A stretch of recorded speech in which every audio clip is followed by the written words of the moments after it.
ನಮಸ್ತೆ ಟಿವಿ 20 ಕನ್ನಡ ವಾಹಿನಿಗೆ ಸ್ವಾಗತ. ಬೆಳಗಾವಿ ಜಿಲ್ಲೆಯ ಸವದತ್ತಿ ನಗರದ ತಾಲೂಕು ಪಂಚಾಯತ್ ಸಭಾಭವನದಲ್ಲಿ ನವೆಂಬರ್ 1ರಂದು ನಡೆಯುವ ಕರ್ನಾಟಕ ರಾಜ್ಯೋತ್ಸವದ ಪೂರ್ವಭಾವಿ ಸಭೆ ನಡೆಯಿತು. ಸಭೆಯಲ್ಲಿ ಪ್ರತಿ ವರ್ಷದಂತೆ ಈ ವರ್ಷವೂ ಕೂಡ ಕರ್ನಾಟಕ ರಾಜ್ಯೋತ್ಸವವನ್ನು ಅದ್ದೂರಿಯಾಗಿ ಆಚರಿಸಲು ಜನಪ್ರಿಯ ಶಾಸಕರು ಆದ ವಿಶ್ವಾಸ್ ವಸಂತ ವೈದ್ಯ ಸೂಚಿಸಿದ್ದಾರೆ.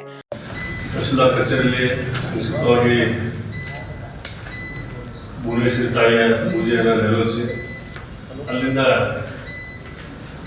ಎಸ್ಕೆ ಹೈಸ್ಕೂಲ್ನ ಮೈದಾನದಲ್ಲಿ ಕಾರ್ಯಕ್ರಮವನ್ನು ಮಾಡಲಿದ್ದಾರೆ. ಅದರ ನಿಮಿತ್ತ ಬಿಒರು ಕೆಲವೊಂದು ಜವಾಬ್ದಾರಿ ತಗೋಬೇಕು, ವೇದಿಕೆ ಜವಾಬ್ದಾರಿ ತಗೋಬೇಕು. ಎಲ್ಲ ಅಧಿಕಾರಿಗಳಿಗೆ ಯಾವ ರೂಲ್ಸ್ಗೆ ಏನು ಹಾಕೋದು ತಹಸೀಲ್ದಾರ್ ಅವರು ಲೀಸ್ಟ್ ಮಾಡಿ ತಮ್ಮ ಕೊಡ್ತಾರ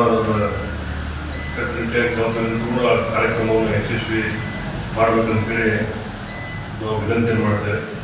ಅವತ್ತು ಆ ಕರ್ನಾಟಕ ರಾಜ್ಯೋತ್ಸವದ ನಿಮಿತ್ತವಾಗಿ ಒಂದು ಒಳ್ಳೆಯ ಉಪನ್ಯಾಸಕ ನಾವು ಕರೆದು ಹೊತ್ತು ಭಾಷಣವನ್ನು ಮಾಡಿಸ್ಬೇಕಾಗುತ್ತೆ. ಅದಕ್ಕೆ ಇದೇ ನಮ್ಮ ಕನ್ನಡ ಸಾಹಿತ್ಯ ಅಧ್ಯಕ್ಷರ ಅವರಿಗೆ ಕೊಡಿಸ್ಬೇಕಂತೇಳಿ ನನ್ನ ಅಭಿನಂದನೆ. ಅವರ ಉಪನ್ಯಾಸಕರಾಗಿ ಬರಬೇಕು. ಅವರು ಕೂಡ ಒಳ್ಳೆಯ ಭಾಷಣಕಾರರು.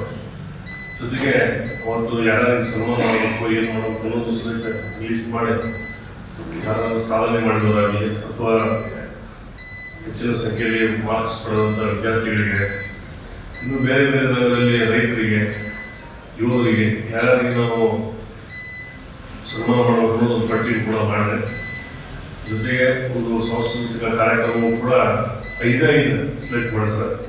5ಕ್ಕಿಂತ ಹೆಚ್ಚು ಮಾಡಬೇಡ, ಯಾಕಂದ್ರೆ ಬಿಸಿಲಾದರೂ ಮಕ್ಕಳಿಗೆ ಕೂಡ ತೊಂದರೆ ಆಗುತ್ತೆ. ಸ್ಟೇಜ್ ಯಾವ ಸಲ ಮೂರು ಕಡೆ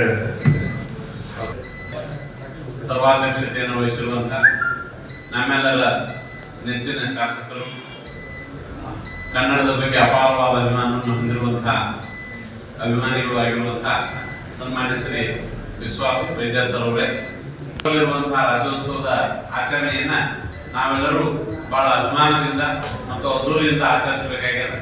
ಯಾಕಂದ್ರೆ ಭಾರತೀಯರಿಗೆ ಹೇಗೆ ಪ್ರಜಾರಾಜ್ಯೋತ್ಸವ ಮತ್ತು ಸ್ವಾತಂತ್ರ್ಯ ದಿನೋತ್ಸವಗಳು ಎರಡು ಮಹತ್ವದ ಮುಖ್ಯವಾದ ಹಬ್ಬಗಳು, ಹಾಗೆ ಕರ್ನಾಟಕದ ಜನತೆಗೆ ಈ ರಾಜ್ಯೋತ್ಸವ, ಕನ್ನಡ ರಾಜ್ಯೋತ್ಸವ ಬಹಳ ಮಹತ್ವದ ಹಬ್ಬ.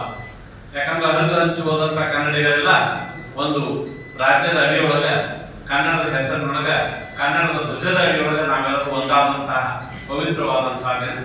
ಹಾಗಾಗಿ ರಾಜ್ಯದ ಏಕೀಕರಣವಾದಂತಹ ಈ ಪವಿತ್ರ ಸಂದರ್ಭವನ್ನ ನೆನಪಿಟ್ಟುಕೊಂಡು ನಾವೆಲ್ಲರೂ ಕೂಡ ಸವದತ್ತಿ ತಾಲೂಕಿನ ಒಂದು ರಾಜ್ಯೋತ್ಸವದ ಸಮಾರಂಭ ಬಹಳ ಅದ್ದೂರಿಯಾಗಿ ನಡೀತದೆ ಅನ್ನುವಂಥ ಪರಂಪರೆಗೆ ಅನುಗುಣವಾಗಿ ಮುಂದುವರಿಸಿಕೊಂಡು ಹೋಗೋಣ ಅನ್ನುವಂಥ ಮಾತನ್ನ ಮಾನ್ಯ ಶಾಸಕರು ಮಾರ್ಗದರ್ಶನ ಮಾಡಿದ್ದಾರೆ. ಸಭೆಯಲ್ಲಿ ಪಂಚಾಯಿತಿ ಕಾರ್ಯನಿರ್ವಾಹಕ ಅಧಿಕಾರಿಗಳು ಆದ ಬಸವರಾಜ್ ಅಯ್ಯನಗೌಡ್ರು ಮತ್ತು ಉಪ ತಹಸೀಲ್ದಾರ್ ಎಂಎನ್ ಮಠದ ಹಾಗೂ ಶಿಕ್ಷಣಾಧಿಕಾರಿಗಳು ಆದ ಎಎ ಖಾಜಿ, ನಿವೃತ್ತ ಪ್ರಾಚಾರ್ಯರು ಆದ ಡಾಕ್ಟರ್ ವೈಎಂ ಯಾಕೊಳ್ಳಿ ಹಾಗೂ ತಾಲೂಕು ಮಟ್ಟದ ಅಧಿಕಾರಿಗಳು, ಕನ್ನಡ ಪರ ಸಂಘಟನೆ ಪದಾಧಿಕಾರಿಗಳು ಉಪಸ್ಥಿತರಿದ್ದರು. ಕನ್ನಡಿಗರ ಮೆಚ್ಚಿನ ನಿಮ್ಮ ಟಿವಿ 20 ಕನ್ನಡ ವಾಹಿನಿ ಇದೀಗ ಟಿವಿಯಲ್ಲಿ ಲಭ್ಯ. ಕರ್ನಾಟಕ ಮತ್ತು ದೇಶ ವಿದೇಶದ 360 ಡಿಗ್ರಿ ಸುದ್ದಿ ವಿವರವನ್ನ ಪಡೆಯುವುದಕ್ಕೆ ಟಿವಿ 20 ವಾಹಿನಿಯನ್ನು ಲೈಕ್ ಮಾಡಿ, ವಿಡಿಯೋಗಳನ್ನು ಶೇರ್ ಮಾಡಿ, ಕಮೆಂಟ್ ಮಾಡಿ, ಸಬ್ಸ್ಕ್ರೈಬ್ ಮಾಡಿ.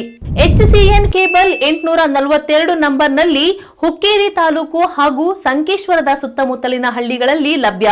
PCN ಕೇಬಲ್ 129 ನಂಬರ್ನಲ್ಲಿ ಹಾರುಗೆರೆ ಸುತ್ತಮುತ್ತಲಿನ ಹಳ್ಳಿಗಳಲ್ಲಿ ಲಭ್ಯ. ರಾಯಬಾಗ್ ಡಿಜಿಟಲ್ ಚಾನೆಲ್ ಕೇಬಲ್ 80ನೇ ನಂಬರ್ನಲ್ಲಿ ರಾಯಬಾಗ ತಾಲೂಕಿನ ಸುತ್ತಮುತ್ತಲಿನ ಹಳ್ಳಿಗಳಲ್ಲಿ ಲಭ್ಯ. UDCN ಕೇಬಲ್ ನೆಟ್ವರ್ಕ್ ಉಗಾರ ಸುತ್ತಮುತ್ತಲಿನ ಹಳ್ಳಿಗಳಲ್ಲಿ ನಿಮ್ಮ ಟಿವಿ 20 ಕನ್ನಡ ವಾಹಿನಿಯೂ ಲಭ್ಯ.